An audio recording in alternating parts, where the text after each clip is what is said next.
Il existe plusieurs phénomènes dans le monde. Les humains commencent à en connaître davantage sur ceux-ci. Nous allons vous présenter quelques phénomènes qu'on peut observer sur la Terre et dans l'espace. Alors maintenant, je vais vous parler des éclipses. Dans le fond, une éclipse, c'est le résultat de la disparition d'un astre lorsqu'un autre corps céleste se positionne entre lui et un observateur. Il y a deux types d'éclipses, les éclipses solaires et les éclipses lunaires. Les éclipses solaires, ils peuvent pas être vus à l'œil nu et on a besoin de lunettes spéciales pour les voir. Ou sinon, ça pourrait blesser les yeux. Ensuite, la durée totale d'une éclipse solaire est d'environ 2 heures, pendant lesquelles la lumière va disparaître peu à peu, et l'obscurité totale dure environ 8 minutes. Les éclipses de soleil ont toujours eu lieu pendant le jour, lors de la nouvelle lune, et elles ont lieu à peu près toutes les 18 mois, sur des places différentes de la Terre. La cause des éclipses solaires, c'est que la Lune empêche la lumière du Soleil d'éclairer une portion de la Terre.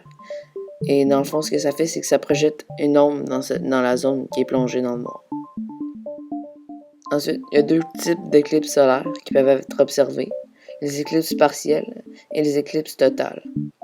Les éclipses partielles sont plus courants, sont faciles à observer à cause que la région de la pénombre peut mesurer jusqu'à 6000 km de diamètre sur la Terre. Ensuite, les éclipses totales, eux, ils ont une surface d'ombre supérieure aux éclipses partielles. Ils ont un rayon d'ombre plus grand, mais ils sont plus rares parce qu'une éclipse de soleil elle fait jamais plus de 270 km de diamètre. Ensuite, on peut parler d'éclipses lunaires.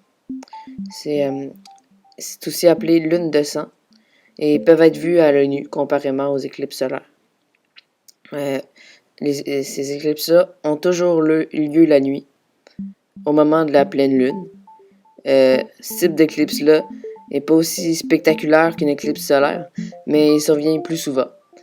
Dans le fond, elle se déroule sur 2 ou 3 heures environ, car elle a une tête rougeante. Ça peut s'expliquer par le phénomène de diffusion. Quand la Lune est derrière la Terre, les rayons du Soleil ils doivent traverser notre atmosphère pour atteindre la Lune, mais la majorité des rayons sont déviés ailleurs que vers la Lune par diffusion. Par contre, les rayons infrarouges deviennent moins forts et ce sera ceux qui arriveront à traverser notre atmosphère pour atteindre la Lune.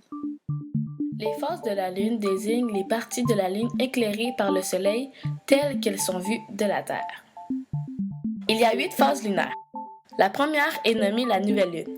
Ce phénomène se produit lorsque la Lune se trouve exactement entre le Soleil et la Terre. Elle n'apparaît pas dans le ciel de nuit, mais en journée et présente sa face obscure à la Terre. Elle n'est alors pas observable. La deuxième phase de la Lune est le premier croissant.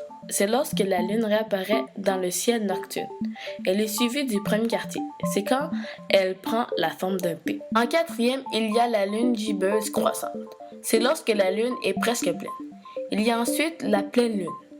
La Lune est alors ronde car elle est en opposition au Soleil qui éclaire donc totalement la moitié tournée vers la Terre. En sixième, il y a ce qu'on appelle la Lune gibbeuse décroissante. Ça se produit après la pleine Lune, lorsque la face visible de la Lune décroît. En avant-dernier, le dernier quartier. À ce moment-là, la Lune prend la forme d'un D. Le dernier est le dernier croissant. Pour la fin, la Lune se réduit au dernier croissant avant de disparaître complètement et de recommencer le cycle lunaire. La marée est le mouvement de montée et de descente du niveau des eaux causé par l'effet combiné des forces de gravité de la Lune et du Soleil. La marée due au Soleil est moins importante que celle due à la Lune à cause que le Soleil se situe plus loin dans l'espace. Les marées de la Lune est 2,2 fois plus grande que celle du Soleil. Il existe plusieurs types de marées. Par exemple, il peut y avoir le type mascaret et le type chute réversible.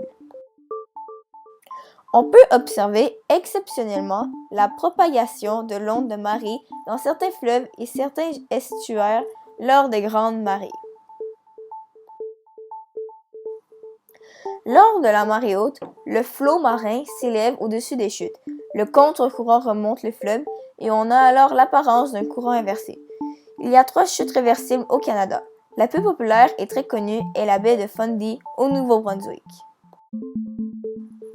Selon certains, la baie de Fundy serait la plus haute marée du monde. Elle est aussi reconnue pour ses nombreux pots de fleurs. La forme extravagante des rochers sont dus à l'érosion. J'espère que cette vidéo vous aura aidé à comprendre les phénomènes de la Lune et merci d'avoir écouté.